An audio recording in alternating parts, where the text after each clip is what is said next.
أعوذ بالله من الشيطان الرجيم.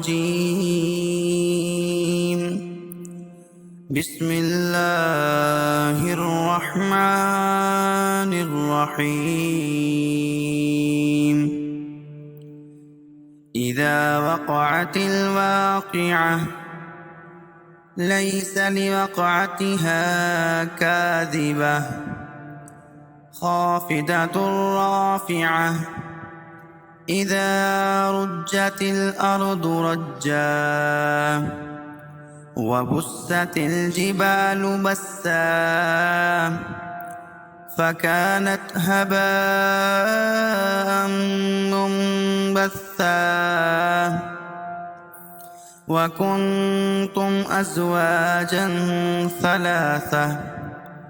فأصحاب الميمنة ما أصحاب الميمنة وأصحاب المشأمة ما أصحاب المشأمة والسابقون السابقون أولئك المقربون في جنات النعيم ثلة من الأولين وقليل من الآخرين على سرر موضونة متكئين عليها متقابلين يطوف عليهم ولدان مخلدون بأكواب وأباريق وكأس من معين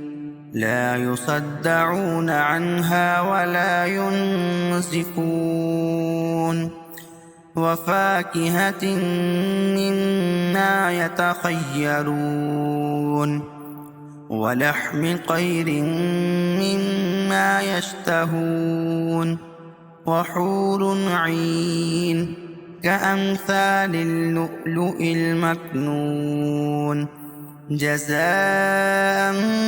بما كانوا يعملون لا يسمعون فيها لغوا ولا تأثيما إلا قيلا سلاما سلاما وأصحاب اليمين ما أصحاب اليمين في سدر مخضود وطلح منضود وظل ممدود وماء مسكوب وفاكهة كثيرة لا مقطوعة ولا ممنوعة وفرش مرفوعة إنا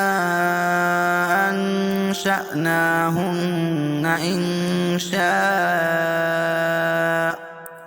فجعلناهن أبكارا عربا أترابا لأصحاب اليمين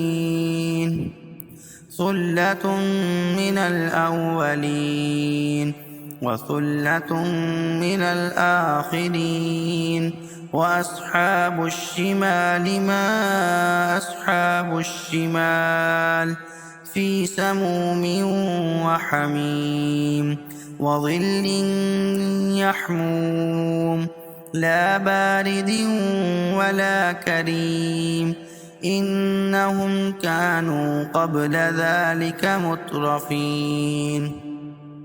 وكانوا يصرون على الحنث العظيم وكانوا يقولون إذا متنا وكنا ترابا وعظاما أئنا لمبعوثون أو آباؤنا الأولون قل إن الأولين والآخرين لمجموعون إلى ميقات يوم معلوم ثم إنكم أيها الضالون المكذبون لآكلون من شجر من زقوم فمالئون منها البطون فشاربون عليه من الحميم فشاربون شرب الهيم هذا نزلهم يوم الدين نحن خلقناكم فلولا تصدقون أفرأيتم ما تمنون أأنتم تخلقونه أم نحن الخالقون نحن قدرنا بينكم الموت وما نحن بمسبوقين على أن نبدل أمثالكم وننشئكم فيما لا تعلمون ولقد علمتم النشأة الأولى فلولا تذكرون أفرأيتم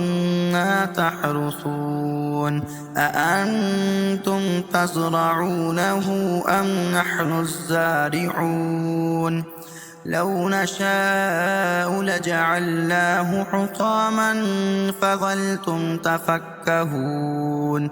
إنا لمغرمون بل نحن محرومون أفرأيتم الماء الذي تشربون أأنتم أنزلتموه من المزن أم نحن المنزلون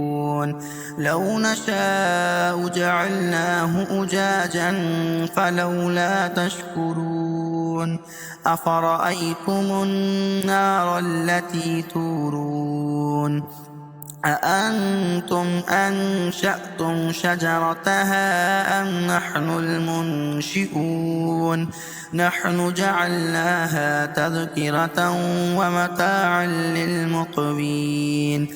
فسبح باسم ربك العظيم فلا أقسم بمواقع النجوم وإنه لقسم لو تعلمون عظيم إنه لقرآن كريم في كتاب مكنون لا يمسه إلا المطهرون تنزيل من رب العالمين أفبهذا الحديث أنتم مدهنون وتجعلون رزقكم أنكم تكذبون فلولا إذا بلغت الحلقوم وأنتم حينئذ تنظرون ونحن أقرب إليه منكم ولكن لا تبصرون فلولا إن كنتم غير مدينين ترجعونها إن كنتم صادقين فأما إن كان من المقربين فروح وريحان وجنة نعيم وأما إن كان من أصحاب اليمين فسلام لك من أصحاب اليمين وأما إن كان من المكذبين الضالين فنزل من حميم وتصلية جحيم إن هذا لهو حق اليقين فسبح باسم ربك العظيم.